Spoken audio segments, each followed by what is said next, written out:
everyone. Welcome to Enjoy English. I'm Alice. I'm Betty. And today in our Just So You Know unit, we are on day 2 of Complain All You Want. This is our All English unit on can we learn to complain better, right? We talked about on day 1 that everyone complains, right? It's very natural and normal. And what are these functions? We learned there's 2 functions. So it's not just something with no purpose. There's actually 2 very real functions that complaining has. Right, but I think what is important here is how can you complain better? How can you make some sort of like effective complaints and kind of find an end solution to what you are facing in reality? I think this is what's important, so let's find out. Let's find out.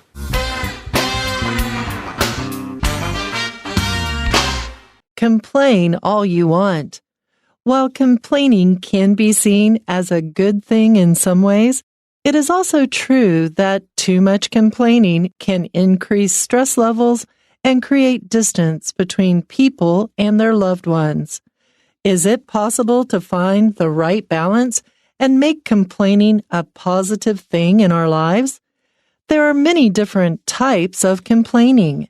For instance, there are people who talk about bad things that have happened, usually in an angry and emotional way. This type of person mainly just wants to receive attention from others instead of solving problems. There are also people who talk about things over and over without taking any action. They tend to focus more on the problems than the progress. Studies have shown that both types of complaining can put people who are listening in bad moods. What's more, the person who is complaining is likely to feel worse as well. The best way to complain is to talk about a problem and then look for a way to make things better. Creating a plan for change with others is also a good way to form strong relationships. Life will never be perfect, but with some effort, we can all learn to complain better.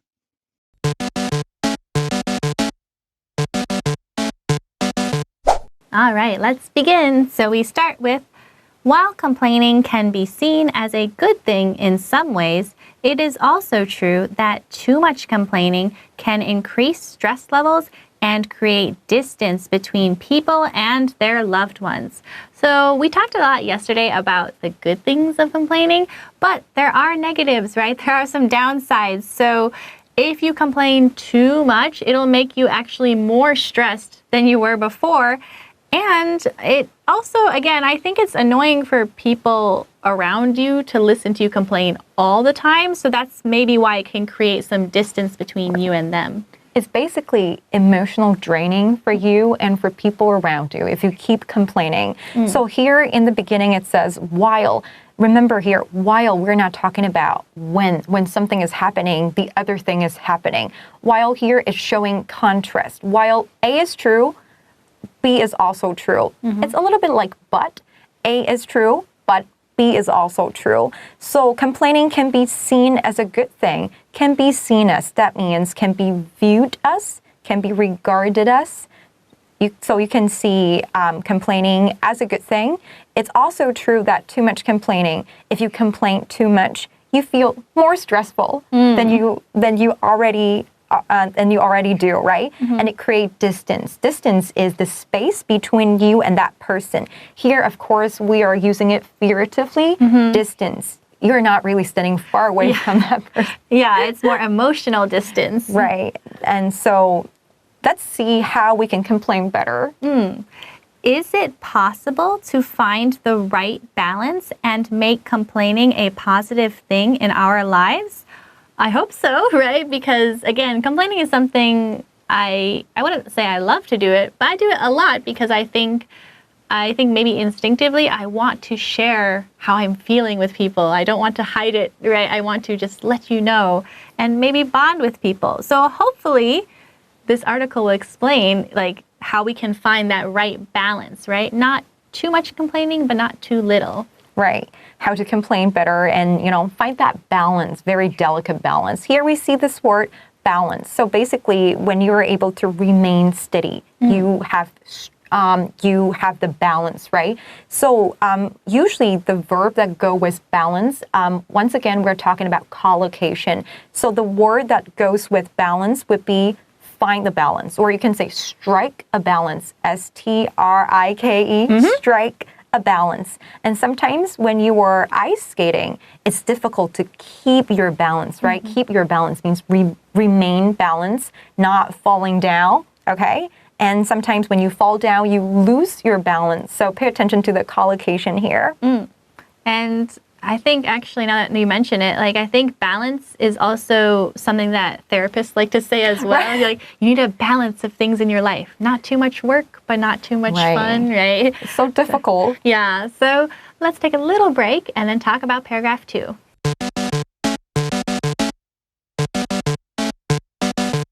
All right, on to the next paragraph. There are many different types of complaining. So that's something I haven't really thought about, but yeah, I'm sure we don't all complain the same, or maybe not all of our complaints are the same type. So that's kind of interesting, though, that somebody categorized it. I don't know which scientist did that, but it's kind of funny. Right, it's getting very scientific. We usually think of complaining as sort of like what people normally do, right? But here we're seeing different categories or different styles of complaining. For instance, there are people who talk about bad things that have happened, usually in an angry and emotional way. So, all right, this is one type, right? So, yeah, if you talk about bad things that have happened, I think it's normal or natural that you might talk about it in an angry way, like, oh, I can't believe this happened to me, right? Like, you are complaining about it. And when they say emotional here, it's usually kind of negative, right? In this case, it doesn't have to be, but in this case, it is. Right, too much emotion. Do you feel that this is your complaining style? Showing a lot of emotion? I do show it up, but I don't think I usually complain in that. Maybe I do, actually. Now that you mentioned it, maybe I do. Maybe I just like want to let it all out. Like, I can't believe this happened. And then I feel better afterward because then you just let that angry energy out, but not in a harmful way. Right. I also do that sometimes when I'm like extremely angry about something. But just like what you said, you feel bad afterwards about like what you said and about what you said about those people, right? Probably they didn't mean it that way, perhaps. So I think it's one type, right? This type of person mainly just wants to receive attention from others instead of solving problems. So in this case, maybe the person doesn't expect that you're going to give them a solution. They just want you to maybe feel bad for them or sympathize with them instead of actually thinking about how to solve the problem.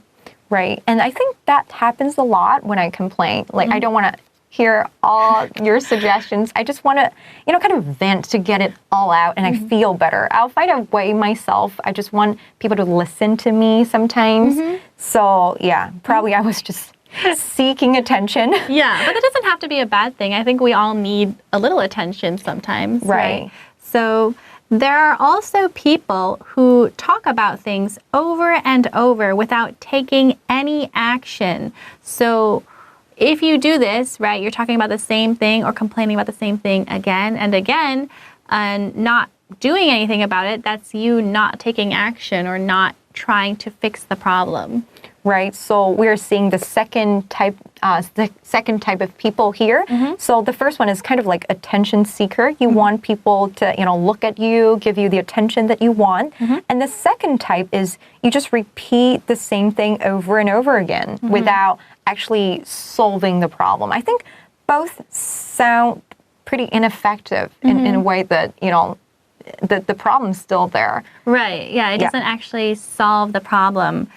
They tend to focus more on the problems than the progress. So it's because, again, they cannot move on from this problem that it's hindering them, their ability, I guess, to find a solution, right? And again, that's like too much of a good thing, right? Complaining is good, but too much of a good thing is a bad thing. Right.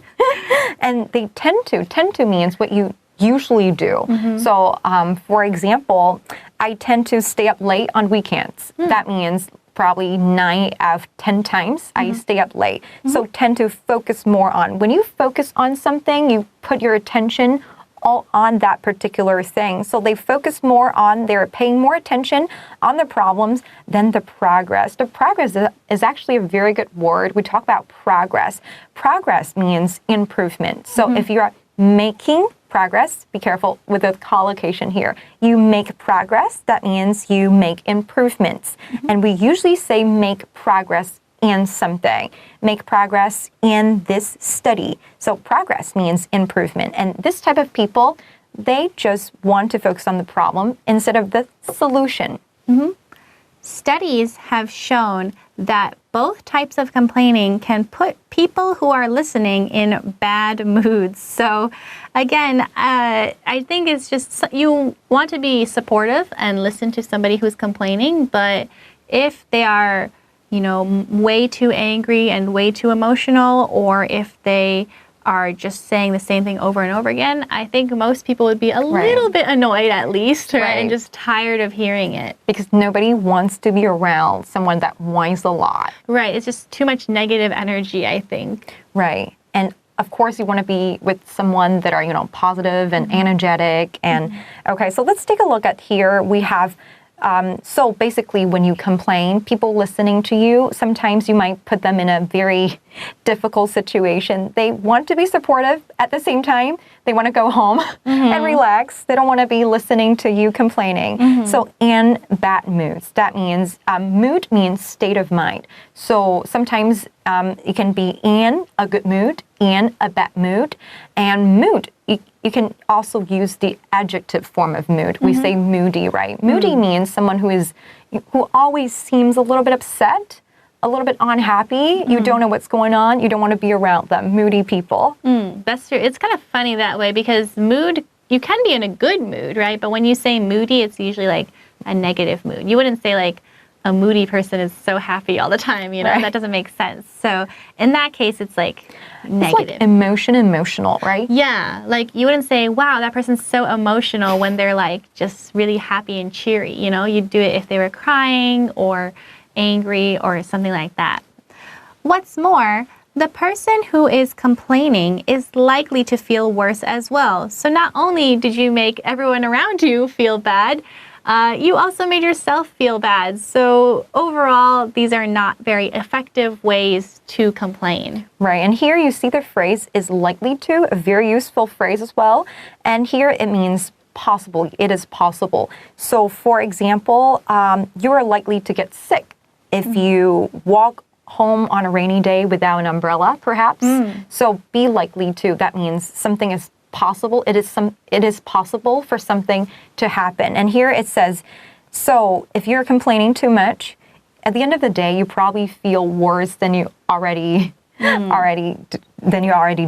right? So in the end, we should not complain too much, right? There's a balance. So let's take a little break and then talk about our final paragraph.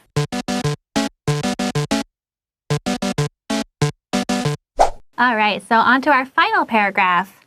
The best way to complain is to talk about a problem and then look for a way to make things better. So this is the effective solution, right? The effective way to complain. First you talk about it, and then you search for a solution, a way to make things better. Right, and let's see here, this is like a phrase that people usually use, a sentence pattern. The best way to do something is to blah, blah, blah, blah, blah. Alice, can you give us a sentence? Oh boy. Off the top of your head? Sure. The best way to eat an Oreo is to separate the Oreo cookie from the middle part, I guess, and then dunk them in milk and eat them separately. Right, that's a very good sentence. Right, this is a sentence I can relate to. Yeah. You don't eat the Oreo all together, you split it in half. Right, so the best way to do something is to blah, blah, blah. Okay, so this is also a very useful, a sentence pattern you can use in your writing and also in your speaking. So basically, the best way is to make things better. Look for a solution to make things better. Again, yesterday we talked about one of the usage of make, right? Make something adjective. And sometimes here we see one more time, make something better. And there is a second usage, very similar one. So let's, be done with it today. So you can make something and then another set of nouns, right? So usually on a wedding ceremony, people say, you make me a better person. Make me better or make me a better person. Both are very useful, so keep that in mind. Next, we have creating a plan for change with others is also a good way to form strong relationships. So you can bond with them by sharing your feelings, but also maybe you work together to find a solution, right? Let's make a plan on how we can fix this or how we can change things. And there's a word, Alice, you use, bond, right? We talk about bond a lot when we're talking about relationship. Bond means bring people closer, right? So you use the verb bond, and you can also say bonding when you feel like you, can you even give us a sentence with bonding? I guess, let's say we're both, I don't know, cooking together or something. I can say, wow, I really feel like we're bonding, Right. Like I really feel like we're connecting. It's like the same meaning. Or you see a person, you don't know that person much, but when you talk to that person, you feel like you have a lot in common. You can say, I feel that we have a special bonding between us.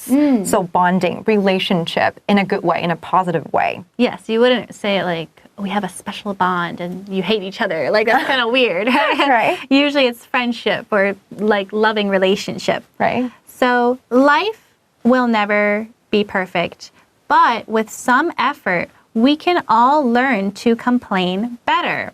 So again, like we know we all like to complain, right? But maybe we're not complaining in the best way we can. So after reading this article, now we know what we should do. Right. And here it says perfect. Here we have a vocab word here, perfect. Perfect means flawless, right? Everything is good, super good. You say perfect, right? So life is never perfect for anyone. They are going to run into some sort of like ups and downs in life, but with some effort. Effort means, how would you explain effort? I guess it's what the time and energy you put into something, right? Right, time and energy and hard work. We call it effort. And with this word, let's talk a little bit about how you can use it. You can make an effort to do something, right? For example, a lot of the students listening to our program are making every effort to improve their English, right? We're talking about at least, right? Right. So effort is a very useful word in conversation. You can put in efforts in something. So, if you want to complain better, it's not something you can do like instantly, right on the spot. You need to learn and make some efforts into that thing so that you learn to complain better, and people around you can also feel better, feel your progress and your improvement. And one thing I want to note with effort, you can say something takes a lot of effort. Like this, I don't know, cleaning the garage takes a lot of effort. There's so much work involved. Right. So I think that's another way to use effort. I thought about that. When you take effort, when something takes effort, usually the subject is this thing, right? And when you make effort, the subject is the person. So be careful with that usage as well. Yeah, you'd say like this chore or whatever takes a lot of effort to do or finish. And then, you would say you make, a lot of effort to whatever, be the best teacher you can. Finish the chores. Or finish the chores. Right. Yeah. So yeah, that's great. So that is all the time we have today. We will see you all next time. Bye-bye.